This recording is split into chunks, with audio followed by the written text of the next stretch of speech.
Hello everyone, welcome back to learn with Mansi. आपके बार के एग्जाम में 15 दिन बचे हैं। आज 21-22 मई हो रही है। आपका एग्जाम है 7 जून को एंड एग्जैक्टली 14-15 दिन बचे हैं। क्या इतने दिन में पेपर क्लियर हो सकता है? बिल्कुल हो सकता है। अगर ये सोच के वीडियो खोला है, एंड तक जरूर देखना। I have solid tips and tricks for you. ये इतना करोगे and I can assure you तुम्हारा एग्जाम पक्का क्लियर हो सकता है इन 15 डेज। सिंसियरली काम करना होगा, जितना बता रही हूँ उतना करके जाओगे, इनफ है। आराम से पेपर क्लियर होगा। ट्राइड एंड टेस्टेड फॉर्मूला है, ठीक है? ओके, ध्यान से सुनना। पहला है पीवाईक्यूज लगाना। मैं बिल्कुल टू द पॉइंट बात करूंगी, कोई इधर उधर की बात नहीं। पीवाईक्यूज क्यों इंपॉर्टेंट है? आपको ये बताते हैं कि एग्जामिनर के दिमाग में चल क्या रहा है। You have no other source to know कि एग्जामिनर क्या सोच रहा है। सिर्फ सिलेबस है, उसमें 15-16 सब्जेक्ट के नाम दिए हुए हैं और कुछ नहीं बताया उन्होंने, ठीक है? किससे कितने क्वेश्चन आएंगे इतना बता दिया, तो आपको वेटेज का अंदाजा दे दिया कि ठीक है, कॉन्स्टिट्यूशनल इंपॉर्टेंट है, उससे 10 क्वेश्चन आएंगे। आईपीआर थोड़ा कम इंपॉर्टेंट है, उससे 2 क्वेश्चन आएंगे। बस इतना बता दिया। कितना पढ़ना है, क्या पढ़ना है, कैसे सवाल पूछते हैं, ये आपको सिर्फ और सिर्फ पीवाईक्यूज बताते हैं। तो पीवाईक्यूज तो मतलब बिल्कुल होली ग्रेल मान लो, ग्रंथ है आपके लिए, ठीक है? रिपीट वैल्यू है, इतना ज्यादा रिपीट होते हैं। मतलब एक ही क्वेश्चन घूम घूम के बार बार आता है। अगर आप 10 साल के पेपर लगाओगे, सेम सवाल आपको दिखेगा 5 6 7 बार रिपीट हो रहा है। सवाल नहीं रिपीट होता तो जो ऑप्शन में दिया हुआ था वो एज इट इज रिपीट हो जाता है। तो रिपीट वैल्यू बहुत ज्यादा है, बहुत बहुत ज्यादा है। आपको ये समझ आता है कि किस टाइप के क्वेश्चन आ रहे हैं। देखो, आप पढ़ कितना भी लो, बट जब तक आप सवाल नहीं लगाते हो ना, आपको उसकी एप्लीकेशन नहीं समझ में आती है। फॉर एग्जाम्पल, फैमिली लॉ में आप हिंदू मैरिज एक्ट पढ़ रहे हो, ये होता है, शादी में होता है। लेकिन जब तक आपको सपिंड पे कोई सवाल नहीं पूछता, तब तक आपका दिमाग उसमें फंक्शनिंग में नहीं जाता कि इसका आंसर कैसे ढूंढूं, ठीक है? तो आपको समझ आता है कि टॉपिक तो मैंने पढ़ लिया, थ्योरी मैंने पढ़ ली, पर इस थ्योरी से किस तरीके के सवाल पूछे जाएंगे। हर एग्जाम की अलग अलग डिमांड होती है। आप एआईबी देखो दोगे, आप देखोगे अलग टाइप के क्वेश्चंस पूछे जाते हैं। आप नेट दोगे, देखोगे पेपर की अप्रोच अलग है। आप जुडिशरी के पेपर दोगे, अलग है। आप पीजी के एंट्रेंस दोगे, अलग है। सेम फैमिली लॉ, लेकिन सवाल पूछने के तरीके बदलते हैं, क्योंकि वो हर एग्जाम की डिमांड अलग है। तो एआईबी की डिमांड क्या है, ये हमें कहाँ से पता चलेगी? पीवाईक्यू से। इसलिए इंपॉर्टेंट है। एंड इसको बेयर एक्ट के साथ प्रैक्टिस करना है। करना क्या है, मैं आपको एज इट इज सोल्यूशन बता रही हूँ। अगर भरोसा करके कर सकते हो, मैं गारंटी दे रही हूँ, पेपर सॉल्व करोगे, आराम से पेपर पास करोगे। अपने चैनल पे लास्ट जो एआईबी हुआ था उसके टाइम पे हमने पीवाईक्यूज किए थे, हर टॉपिक की। ये आपको जल्दी कहीं नहीं मिलेगा। There is a major probability ये बहुत ही रेयरली किसी चैनल पे आपको मिलेगा। हमने टॉपिक वाइज 10 साल के पीवाईक्यू कवर किए, ईयर वाइज नहीं, mind you, topic wise. For example, ये कंपनी लॉ है, तो इसमें 2014 से लेके लेटेस्ट जो भी पेपर हुआ है, यानी कि एआईबी 20 जो हुआ है, उसके सारे क्वेश्चन कवर्ड हैं। ये एडवोकेट्स एक्ट है, उसके क्वेश्चन कवर्ड हैं। और इसमें हमने माइनर लॉज अलग अलग कवर किए हैं। फॉर एग्जाम्पल, टॉर्च हमने अलग कवर किया है, साइबर अलग किया है, आईपीआर अलग किया है, कंज्यूमर प्रोटेक्शन अलग किया है, ठीक है? आपको क्या करना है, सब्जेक्ट उठाओ, उसके पीवाईक्यूज लगाते जाओ। कैसे लगाओगे? बेयर एक्ट साथ में लेके बैठोगे। फॉर एग्जाम्पल, आपने कंज्यूमर प्रोटेक्शन एक्ट करने का सोचा, उसका बेयर एक्ट उठाओ और क्वेश्चंस लगाना हमारे साथ शुरू करो। पीडीएफ सबकी टेलीग्राम पे अवेलेबल है, लिंक डिस्क्रिप्शन में दिया हुआ है। टेलीग्राम ग्रुप ज्वाइन कर लो, वहां सारे पीवाईक्यूज की पीडीएफ ऑलरेडी डाल चुके हैं, ठीक है? पीवाईक्यूज लगाओ, साथ साथ में सॉल्व करो क्वेश्चन। क्वेश्चन स्क्रीन पे आता है, वीडियो को पॉज करो, बेयर एक्ट में आंसर ढूंढने की प्रैक्टिस करो। मैंने बेयर एक्ट में कैसे क्वेश्चन सॉल्व करवाए ना, कि ओरिजिनल बेयर एक्ट जो फोटो है किताब की अटैच की है, ताकि आपको विजुअल मेमोरी में भी बैठे। दृश्य मूवी देखी है ना, समझ रहे हो, मेमोरी का बहुत इंपॉर्टेंट रोल है। विजुअल मेमोरी में आपके बैठे कि आंसर कैसा दिख सकता है, किस तरीके से ढूंढना है। और वहां पे पेपर सॉल्विंग इतनी डिटेल में समझाइए कि आपको सेपरेटली कोई टिप्स एंड ट्रिक्स देखने की जरूरत नहीं पड़ेगी। कैसे क्वेश्चन को अप्रोच करना है, क्वेश्चन घुमा दिया तो कैसे सॉल्व होगा, सारी बात की हुई है। इतना भरोसा कर लो, सब में मिनिमम टाइम में क्वेश्चंस कवर्ड है। 15 दिन में ये बहुत आराम से हो सकता है। पिछली बार हमने प्रिपरेशन, जिन्होंने मेरे साथ की थी उन्हें याद है, हमने प्रिपरेशन शुरू ही 1 महीने पहले की थी। 30 नवंबर एग्जाम था, हमने 1 नवंबर से ये पीवाईक्यूज लगाने शुरू किए थे। एंड कितने ही स्टूडेंट्स ने एग्जाम क्लियर किया है, आप टेलीग्राम पे जाके देख सकते हो। There is a thank you video on my channel, आप वो देख सकते हो। It has been a whole journey in the past 6 months. तो मेरे कहने से इतना कर लो, 2014 से लेके जो लास्ट पेपर हुआ है 2025 में दिसंबर में, इसके सारे पीवाईक्यूज यहाँ आपके लिए मैंने कवर कर दिए हैं टॉपिक वाइज। टॉपिक वाइज क्यों किए हैं, उसके भी एक रीजन है। जब ईयर वाइज लगाते हो ना, आपका फ्लो टूटता है लगातार इधर उधर करने का। I as a student always felt कि मेरा एक सब्जेक्ट कवर हो जाता है ना, तो मुझे मेंटल पीस हो जाती है कि मैंने ये सब्जेक्ट कवर कर लिया, चाहे वो छोटा हो चाहे वो बड़ा हो। How this will help you, इसको ध्यान दो। जब आप कॉन्स्टिट्यूशन लगाने बैठोगे, कॉन्स्टिट्यूशन में क्या होता है, 10 क्वेश्चन आते हैं, बड़ा टॉपिक है, हर साल 10 क्वेश्चन, मतलब 10-12 साल में 100-120 क्वेश्चन। लंबे लेक्चर्स लगते हैं, 5-6 पार्ट्स हैं लेक्चर के उसके प्लेलिस्ट में। तो आपको लगता है यार ये तो बहुत टाइम लग रहा है, एक दिन में कैसे होगा। अंदर से डिमोटिवेशन आता है कि 15 दिन में कैसे होगा। आपको कैसे सॉल्व करना है मैं आपको बताती हूँ। फॉर एग्जाम्पल कॉन्स्टिट्यूशन की प्लेलिस्ट में 6 पार्ट्स हैं, ठीक है, बट कंज्यूमर प्रोटेक्शन एक्ट सिर्फ एक लेक्चर है 20 मिनट का, साइबर लॉ एक लेक्चर है, आईपीआर एक लेक्चर है। आपको क्या करना है, आप लगाओ कॉन्स्टिट्यूशन के 2 से 3 लेक्चर, जितना लगा पा रहे हो। वैसे एक दिन में सारे लगा सकते हो मेरे हिसाब से, but I get it, sometimes burnout हो जाता है, एक ही दिन में फ्लो में बहुत नहीं बन पाता। बहुत लोग वर्किंग भी होंगे, कोई हाउसवाइफ भी होंगी, घर भी चला रही होंगी, जॉब भी कर रहे होंगे, स्टूडेंट्स भी होंगे फाइनल ईयर के। तो एक दिन में आप कॉन्स्टिट्यूशन के 2 से 3 लेक्चर्स करो, ठीक है।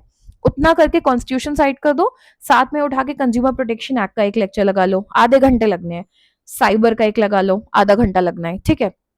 इससे क्या हुआ, आपको मेंटल एक टिक मिलता है। अपने पास एक शीट रखो जिसमें आप टिक लगाओगे आपने कौन कौन सा सब्जेक्ट कवर कर लिए। तो आप जाके सेम डे पे कॉन्स्टिट्यूशन के 3 वीडियोस कर चुके हो, यानी आधा कवर कर लिया। साथ में आपने साइबर के लेक्चर कवर कर लिए, कंज्यूमर प्रोटेक्शन एक्ट कर लिया, और जितना और कर पाते हो गुड फॉर यू। इससे क्या होता है ना, it gives you that mental peace also, कि अच्छा मैंने साइबर के भी 2 क्वेश्चन साइड कर लिए, कंज्यूमर प्रोटेक्शन एक्ट से भी 1-2 क्वेश्चन आते हैं वो भी कर लिया, यानी 3-4 क्वेश्चन की तैयारी यहाँ से कर ली। और कॉन्स्टिट्यूशन में 6 लेक्चर्स थे, 3 कर लिए, तो यानी 4-5 क्वेश्चन जितना कर चुका हूँ, 4-5 जितना बचाए। अगले दिन बचा हुआ कॉन्स्टिट्यूशन किया, अगले दिन आपने बचा हुआ कॉन्स्टिट्यूशन किया, साथ में आपने टॉर्च के क्वेश्चन कर लिए, या आपने पीआईएल के क्वेश्चन कर लिए, etcetera. You get my point, ठीक है। Please please, I am repeating it again, इसलिए मैं इस पे एम्फेसाइज कर रही हूँ, सबसे ज्यादा इंपॉर्टेंट यही है। आप जाके देख सकते हो, कमेंट सेक्शन देखो, टेलीग्राम देखो, कितने बच्चों ने इससे पेपर क्लियर किया था। बात मान लोगे, कर लोगे, तो खुद आके मुझे बताओगे एग्जाम के बाद कि पेपर क्लियर हो गया, ठीक है। सेकंड इज बेयर एक्ट का रिविजन, ये लास्ट टाइम नहीं था, ये इस बार हम कर रहे हैं। आई रियलाइज्ड इस बार के पेपर में, स्पेशली जो AIB 20 हुआ, एक तो देखो थोड़ा बहुत पैटर्न चेंज हुआ, तो बच्चों को लगा बहुत बाउंसर पेपर, ठीक है। हुआ क्या, मेन प्रॉब्लम मेरे हिसाब से थी time management. Yes, few questions were tricky, but बाकी पेपर ऐसा नहीं था कि पास नहीं हो सकता था, ठीक है। कुछ क्वेश्चन ट्रिकी थे, मैं कह रही हूँ 100 में से 10 क्वेश्चन ट्रिकी होंगे, 15 होंगे, अरे बहुत होंगे तो 20 होंगे, 80 सवाल तो सीधे सीधे थे। वो क्यों नहीं हुए, प्रॉब्लम थी लेंथ ऑफ क्वेश्चन, लंबे क्वेश्चन लग रहे थे। दूसरा, बेयर एक्ट में उन्हें ढूंढने में जो दिक्कत हो रही थी, यानी कि प्रॉब्लम थी टाइम मैनेजमेंट की। इसका क्या सोल्यूशन है, टाइम मैनेजमेंट का इकलौता सोल्यूशन है बेयर एक्ट का रिवीजन। ऐसी सीरीज आई फील नहीं होगी यूट्यूब पे, मे बी कोई कर रहा हो, I don't know, but mostly लोग पूरे पूरे आपको बेयर एक्ट रिवाइज करा रहे होते हैं या डिटेल में पढ़ाने बैठते हैं। 15 दिन बचे हैं, डिटेल में पढ़ने का तुम्हारे पास टाइम है नहीं, ठीक है, बिल्कुल प्रैक्टिकल बात करते हैं। अभी यहाँ फिलोसफी नहीं झाड़नी है। फैमिली लॉ की प्लेलिस्ट मेरे भी चैनल पे है 35 लेक्चर की। आई एम नॉट सेइंग अभी जाके देखो, तुम्हारे पास टाइम नहीं है, 7 जून के बाद आराम से बैठ के देखना, कोई दिक्कत नहीं है। अभी तुम्हें पेपर पास करना है, प्रायोरिटी टॉप करना नहीं है, PhD करना नहीं है, पेपर पास करना है। कैसे करोगे, बेयर एक्ट के रिविजन करो। हमने पिछली बार I was recommending this to students, इस बार मैंने सोचा मैं खुद ही करवा देती हूँ। For example consumer protection act है, 1 से 2 क्वेश्चन आते हैं। अब इसके लिए बैठ के आप पूरी बेयर एक्ट अभी पढ़ने नहीं बैठोगे, अलग से किताब उठाने में भी बर्डन लग रहा होता है माइंड में कि अरे यार इससे इतने क्वेश्चन तो आते नहीं है, इसको कितना टाइम दूं। I am doing the job for you, आपको साथ साथ मैं बेयर एक्ट रिवाइज करवा रही हूँ, ठीक है। इंडेक्स से गो थ्रू करवा रही हूँ, बिल्कुल जैसे आप अपने अपने लिए पढ़ते, वो काम आपके लिए मैं कर दे रही हूँ। आप सिर्फ लेक्चर देखते जाओ, अलग से चाहो तो किताब खोल लो पेंसिल लेके, नहीं खोलते हो तो भी कोई बात नहीं। मैक्सिमम आधा घंटा लगना है, ठीक है। तो आपने कंज्यूमर प्रोटेक्शन एक्ट के PYQ किए 30 मिनट्स में, ठीक है। उसके बाद आप आए उसकी बेयर एक्ट की रैपिड रिवीजन सीरीज जो हमारी अभी चल रही है हमारे चैनल पे। आपने इसको खोला, गए, आधे घंटे से भी कम टाइम में हमने सारे इंडेक्स को देखा है डिटेल में कि क्या क्या टॉपिक कवर है। कंज्यूमर प्रोटेक्शन एक्ट के अंदर है क्या, आधे बच्चों को नहीं पता होता, क्योंकि 3 या 5 ईयर लॉ में बहुत लोग उस टॉपिक को ध्यान से नहीं पढ़ रहे होते हैं। मेजर एक्ट्स पता होते हैं, कॉन्स्टिट्यूशन बच्चों को पता होता है, अब छोटे छोटे बेयर एक्ट्स मोस्टली लोग इग्नोर कर देते हैं, ठीक है। तो हम पूरे इंडेक्स से गो थ्रू कर रहे हैं उस सीरीज में, और जो बहुत मेजर सेक्शंस है हम शॉर्ट में उनको भी देख रहे हैं। माइंड यू हम उन्हें पूरा पढ़ नहीं रहे बैठ के, because obviously that's not a priority.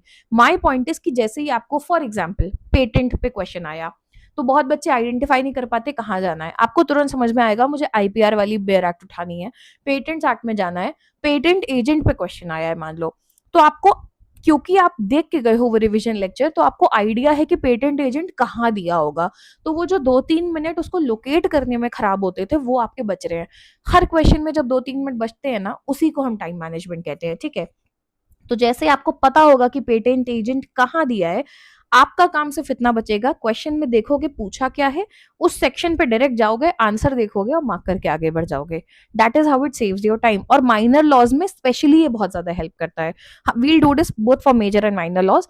It's a running series right now और हम इसे कंटिन्यू कर रहे हैं और इसे हम खत्म करेंगे जल्द से जल्द।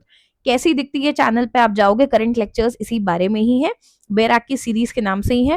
फैमिली लॉ हम ऑलरेडी कवर कर चुके हैं, एविडेंस हम कवर कर चुके हैं, we did consumer protection, cyber and currently हम आईपीआर कर रहे हैं, और बाकी सब्जेक्ट हम अगले एक हफ्ते में सब कवर करेंगे। So my advice is PYQs कर लो, ये कर लो, you are good to go, कुछ बचता नहीं है इसके बाद, ठीक है। एआईबी में इससे ज्यादा जरूरत नहीं है, ये नेट का एग्जाम नहीं है, ये जुडिशरी का एग्जाम नहीं है, ओपन बुक पेपर है, सारा सवाल है टाइम मैनेजमेंट का, टाइम से आंसर ढूंढना, इतना ही आना चाहिए आपको वहां पे। अगर टाइम से आंसर ढूंढना आता है, you are sorted, okay. Third point, case laws. अब केस लॉस में खेल क्या आता है ना, ये किताब में नहीं दिया है, बेयर एक्ट में नहीं दिया है। इसकी हेल्प आपको कहां से मिलती है, एक तो पीवाईक्यूज में। पीवाईक्यू में हमने जितने केस लॉ कवर किए हैं वो सब इंपॉर्टेंट है, आपको आने चाहिए। आपको क्या करना है, 1 पेज पर एक्ट, फॉर एग्जाम्पल कॉन्स्टिट्यूशनल है, 4-5 पेज के नोट नहीं बनेंगे, 1 पेज का ही नोट बनेगा बस।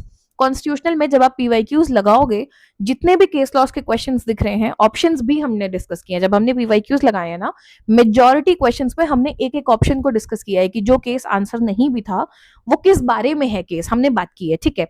आपको उन सब केसेस को शॉर्ट में अपने पास 1 पेज में नोट करना है, 1 पेज से ऊपर का नोट होना ही नहीं चाहिए किसी सब्जेक्ट के लिए। मोस्टली केस लॉस किन में, पीआईएल में आएंगे, एनवायरमेंट में आएंगे, कॉन्स्टिट्यूशन में आते हैं, ज्यादातर इनमें ही है, टॉर्ट में आएंगे, ठीक है। मेजर मेजर हर सब्जेक्ट में नहीं है, अब कंज्यूमर प्रोटेक्शन में शायद इक्का दुक्का कहीं किसी में हो, मेजोरिटी इन्हीं सब सब्जेक्ट्स में, ठीक है। तो आपको वो नोट्स बनाने, ये शॉर्ट हैंड नोट्स जो है ना, ये आपको लास्ट में रिवीजन में काम आते हैं, ठीक है। ये बेरैक में नहीं दिया होता है, इसलिए जरूरी है कि आपको याद हो। देखो केस लॉस का खेल क्या है, आता है तो आता, नहीं आता तो नहीं आता। इस बार के AIB 20 के पेपर को देखोगे, कॉन्स्टिट्यूशन से आपको लगेगा 15-16 सवाल आए हैं, जबकि उससे 10 सवाल आते हैं। क्यों, 4 से 5 सवाल केस लॉस के थे। जिसने पीवाईक्यूज किए होंगे उसको वो सारे क्वेश्चंस आते होंगे, ये मेरी गारंटी है।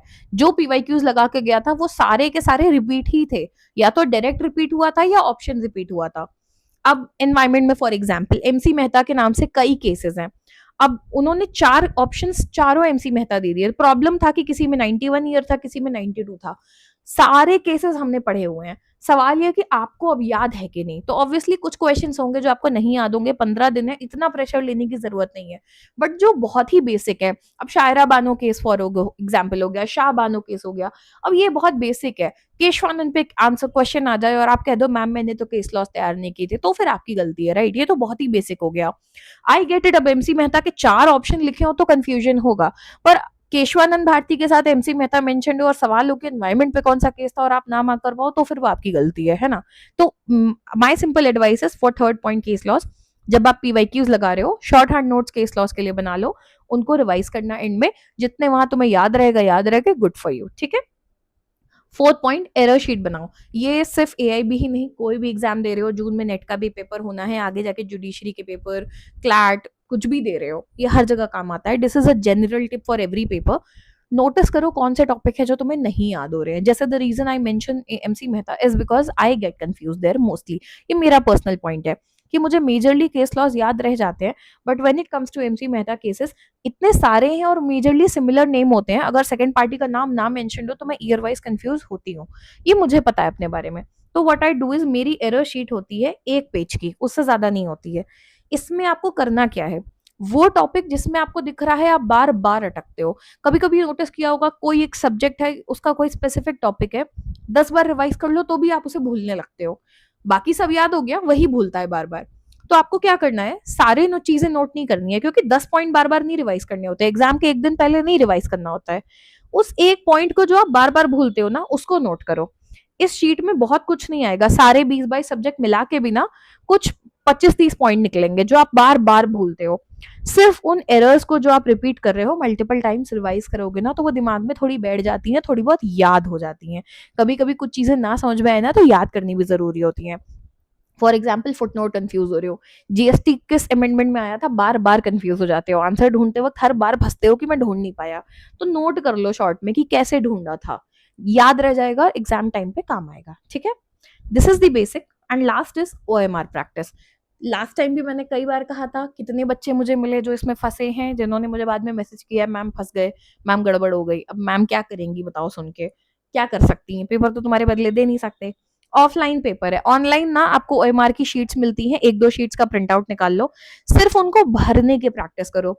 बहुत से ऐसे बच्चे हैं जिनको ओएमआर पे एग्जाम देने की आदत नहीं है, क्योंकि बहुत से एग्जाम्स आजकल ऑनलाइन होते हैं, बहुत लोग पेपर फर्स्ट टाइम दे रहे हैं। ठीक है, ओएमआर दिखती कैसी है कईयों को यही नहीं पता होता। एग्जाम में कोई डाउट हो, पहली बात तो टीचर से पूछना, गलत सलत मत भरना। ओएमआर पे मैं सेपरेट अगर चाहिए तो एक गाइडलाइंस ले आऊंगी। गलत सलत मत भरना, टीचर से पूछ के भरना, गलत भर दिया तो वो करेक्ट नहीं हो पाता। सेकेंडली, बच्चे गलती क्या करते हैं मैं बताती हूँ। ये मान लो क्वेश्चन 1, इसके सामने 4 ऑप्शन, ये क्वेश्चन 2, इसके सामने 4 पॉइंट है, ये क्वेश्चन 3, इसके सामने 4 है, एंड दिस इज 4। मान लो 1 का आंसर था ए, आपने सही मार्क किया है, इसे भर दिया। पहली बात तो बहुत लोग भरेंगे ही नहीं, तमीज से आगे पीछे गंदा कर देंगे, नहीं करना है। अच्छा लो, आपने ए भर दिया। सेकंड का आंसर था बी, आपने गलती से सी मार्क कर दिया, पर आपने ध्यान ही नहीं दिया। अगले में क्या हुआ, थर्ड का ऑप्शन कुछ था डी, आपने 3 की जगह गलती से 4 में मार्क कर दिया। अगर आपने ये रिकॉग्नाइज नहीं किया तो इसके बाद आप सारे गलत मार्क करते जाओगे, और मान लो रिकॉग्नाइज कर भी लिया तो भी फोर्थ गया। अब किस्मत ही मनाओ, फोर्थ का आंसर डी हो तो बच गए आप, नहीं तो अब आप 3 तो सही मार्क कर लोगे जो ब्लैंक छूट गया था, पर अब 4 का आंसर अगर बी था तो आप गए, वो क्वेश्चन आपका गया, चाहे कितना आसान सवाल हो। तो ओएमआर भरना प्रैक्टिस बहुत ज्यादा जरूरी है, आपकी स्पीड होनी जरूरी है। बहुत लोग स्पीड में नहीं भर पाते हैं, नर्वस हो रहे होते हैं। ठीक है, प्रेसिशन जरूरी है, जो मैंने आपको भी बताया कि सही आंसर आप मार्क करो, प्लस आपको समझ में आता है which method works best for you. OMR method को लेके मैं 1-2 दिन में एक नया लेक्चर ले आऊंगी कि क्या अप्रोच रखनी चाहिए पेपर सॉल्विंग में। सिर्फ पढ़ना काफी नहीं होता, दिमाग पेपर में 3 घंटे चलाना भी बहुत जरूरी होता है। वहां क्या करके आओगे 3 घंटे में, सबसे जरूरी वही है। ठीक है, तो what works best for you ये तभी समझ में आता है जब आप पहले प्रैक्टिस करके गए हो। जितनी गलतियां करनी है पहले कर लो, ताकि एग्जाम के दिन पे गलती ना करो, वहां खून बहाने से अच्छा है पहले ही प्रैक्टिस में बहा लो। ठीक है, एंड ये मेरी पर्सनल टिप है, मैंने लास्ट टाइम भी दी थी। ओएमआर पहले से भरोगे ना तो आपको समझ में आता है कि what works for you, what pen works for you. Many people carry that weird pen which is not very flowy, बहुत हार्ड ग्रिप है, वहां पे वो पता चला शीट फट जाती है कई बार, और आप भरने में इतनी मेहनत लग जाती है ना कि आपका टाइम बहुत वेस्ट होता है। ये सब बहुत छोटी छोटी टिप्स हैं, बट एग्जाम में बहुत मैटर करती हैं। कुछ बेसिक टिप्स, 15 दिन है, बहुत लोग होंगे छोड़ देते हैं पेपर, अगली बार दिसंबर में दे लेंगे। क्यों देना है भाई दिसंबर में? जस्ट इमेजिन अभी जुलाई में गाइडलाइन निकाल दी ना कि अब से एआईबी ओपन बुक नहीं रहेगा, तो फिर पता चलेगा दिसंबर का एग्जाम क्या होता है, फिर वो नेट से कम नहीं बचेगा। ओपन बुक है, सबसे बड़ी बात यही है, सबसे बड़ा एज यही है इस एग्जाम में, इसे आसानी से क्लियर किया जा सकता है। सो डोंट पैनिक और गिव अप। ठीक है, 15 दिन, ये लास्ट के जो 15-20 दिन होते हैं ना, यही मेक और ब्रेक करते हैं। किसी ने 6 महीने भी पढ़ाई की होती है, अगर वो इस टाइम पे फैल गया तो वो बेकार कराएगा। आप अभी भी पढ़ना शुरू कर दोगे, ये एग्जाम ऐसा, ये तो मेरा मानना है, ये इतना टफ पेपर नहीं है, कर लोगे 15 दिन में आराम से। ठीक है, जुडिशरी का पेपर नहीं है कि मैं झूठ बोल रही हूँ कि नहीं हो सकता, आराम से हो सकता है। तो पेपर तो जरूर दो, फॉर्म भरा है इतना महंगा, पेपर जरूर दो। ठीक है, प्रायोरिटी टॉपिक्स पे फोकस करो। अब कोई कंज्यूमर प्रोटेक्शन एक्ट पकड़ के अगर उसको पूरे 1 दिन तक पढ़ रहा है ना बैठ के, तो वो बेवकूफ है, क्लियरली बेवकूफ है। 1 से 2 सवाल आते हैं, क्यों उस पर 24 घंटे खर्च रहे हो, फालतू का टाइम खर्च रहे हो, उसको इन डेप्थ पढ़ने बैठ रहे हो, उसके ऊपर 2-2 3-3 घंटे लेक्चर देख रहे हो, आप क्लियरली अपना टाइम खराब कर रहे हो। आपको रिसर्च करनी है, वहां थ्योरी पेपर तो है नहीं। सिंपली आपको अपनी प्रायोरिटी देखनी है, सिलेबस को ध्यान से देखो। कॉन्स्टिट्यूशन से दिख रहा है 10 सवाल आते हैं, एविडेंस से 8 आते हैं, फैमिली से 8 आते हैं, सीआरपीसी से 10 है, सीपीसी से 10 है, आईपीसी से 8 है। Focus on those topics more. Obviously I am not saying कि माइनर लॉस को छोड़ के जाओ, बट जिसकी जितनी जरूरत है उसे उतना ही टाइम दो। I am very clearly saying, for example it's cyber law, आप जाओ पीवाईक्यूज लगाओ, मैंने कवर करवाए हुए, आधे घंटे में आपकी पीवाईक्यूज कवर हो जाएंगे। उसका बेर एक्ट रिवाइज करो, 15 से 20 मिनट में बेर एक्ट रिवाइज हो जाएगा। कुल मिला के आपने कितना टाइम दिया, 1 घंटा। आई एम सेइंग खींच भी लो, आराम आराम से भी करोगे 1.5 घंटे। 1.5 से 2 घंटे के ऊपर आपको देना ही नहीं है। 1 से 2 घंटा आपने दिया और आपके 2 क्वेश्चन साइबर लॉ के साइड हो गए, उसको दोबारा टच ही नहीं करना है। अगर उसमें कुछ है जो लग रहा है भूल रहे हो, बहुत इंपॉर्टेंट लग रहा है, एक अपनी एरर शीट में 1-2 लाइन में नोट कर लिया, काम खत्म, उसको साइड करो, उसको बार-बार नहीं देखना है। आपको बहुत रिवाइज करने का मन है, आप एग्जाम के 1-2 दिन पहले पीवाईक्यूज दोबारा रिवाइज कर लेना, आधे घंटे की वीडियो है, दोबारा देख लेना मन हो तो। मर्जी है आपकी, पीडीएफ टेलीग्राम पे दी हुई है, वहां से दोबारा देख लेना, your call, completely your call. But अब उसको आप 2-3 दिन तक पढ़ोगे तो मेक्स नो सेंस। कॉन्स्टिट्यूशन पे दो पूरा दिन, समझ में आता है, 5-6 पार्ट है, 100-200 क्वेश्चन, 100-150 क्वेश्चन निकल आते हैं उससे। साइबर में कितने होंगे, 10 साल में 20 क्वेश्चन होंगे, उसमें कितना टाइम खराब करोगे, राइट? तो प्रायोरिटी टॉपिक्स पे फोकस करो, 15 दिन है, आपको रिसर्च नहीं करनी है, आपको पेपर पास करना है और टॉप नहीं करना है। इसमें होड़ में मत लग जाओ कि 15 दिन में मैं सब कर लूंगा, बिल्कुल 100 में 100 लाने ही नहीं है हमें, पर हमें 40 भी नहीं लाने हैं, जो पता नहीं क्यों बच्चों का ड्रीम में 45 आ जाए बस। बिल्कुल भी ये गलती मत करना। बहुत लोग क्या करते हैं, कॉन्स्टिट्यूशन करूंगा, सीपीसी करूंगा, आईपीसी करूंगा, वही 4-5 सब्जेक्ट करूंगे, 40-45 हो गए, हो गया। 5 क्वेश्चन बाउंसर आ गए ना, खराब खेल तुम्हारा। कितने बच्चे मुझे इस बार मिले, मैम 2 क्वेश्चन से रह गया, मैम 1 क्वेश्चन से रह गया। कितना रिग्रेट, 6 महीने फंस गया पेपर, है ना? पास करना है और मार्जिन से पास करना है। मान के चलो 60-70 मार्क्स लाने हैं, हमें 100 नहीं लाने, हमें 60-70 लाने हैं। कुछ टॉपिक है हमें दिख ही रहा है बिल्कुल ही मुझे नहीं आता, फॉर एग्जाम्पल 1-2 बच्चे हैं टैक्सेशन कह रहे हैं मैम नहीं समझ में आ रहा, आई एम सिंग छोड़ दो, इट्स ओके। बैराक ले जाना, बैराक जरूर ले जाना प्लीज, ये भी याद आ गया, बेवकूफी मत करना कि किताब ही नहीं ले गए। I met someone during the exam this season जो सिर्फ और सिर्फ 2 बैराक लेके गए थे, कॉन्स्टिट्यूशन और आईपीसी। पता नहीं वो किसके भरोसे पेपर देने गए थे। क्यों भाई इतनी हीरोगिरी क्यों है? तुम्हें कोई रोक नहीं रहा है, 15 क्या 25 किताब ले जाओ, 40 ले जाओ, तुम्हें कोई नहीं रोक रहा है। बस रूल्स के हिसाब से ले जाओ, गाइडलाइंस के हिसाब से, कि नोट्स वाली नहीं होनी चाहिए, कमेंट्री वाली नहीं होनी चाहिए, इतनी सी बात है, तुम्हें कोई नहीं रोक रहा। फर्क क्या पड़ता है पता है, टैक्सेशन की बैराक कोई ले ही नहीं गया था, इतने आसान सवाल आए थे उससे। अब जब पेपर फंसा और लोगों को डर लगना शुरू हुआ ना, वो 2 सवाल भी इतने लग रहे थे कि यार टैक्सेशन की बैराक मिल जाती कि 2 सवाल मार्क कर देते, 2 नंबर पक्के हो जाते। So don't have that regret. I am saying कि पढ़ना नहीं है मत पढ़ो, पीवाईक्यूज कवर किए हैं टैक्सेशन के, आधे घंटे के अंदर देख के चले जाओ, छोड़ दो बाकी।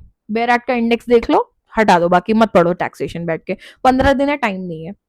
बेरैक्ट एग्जाम में ले जाना, रिपीट क्वेश्चन आएगा पीवाईक्यू से, तुम्हारा फायदा। इंडेक्स देख के गए हो, एज इट इज कुछ डायरेक्ट क्वेश्चन आएगा, तुम्हारा फायदा। बहुत ट्रिकी आया, तुक्का मार देना, नेगेटिव मार्किंग तो होती नहीं है, तुक्का मार के चले आना। क्योंकि वो 4 क्वेश्चन की वजह से तुम्हारा सिलेक्शन नहीं रुकेगा। 100 क्वेश्चन आते हैं, तुम्हें 60-70 नंबर लाने हैं मैक्सिमम।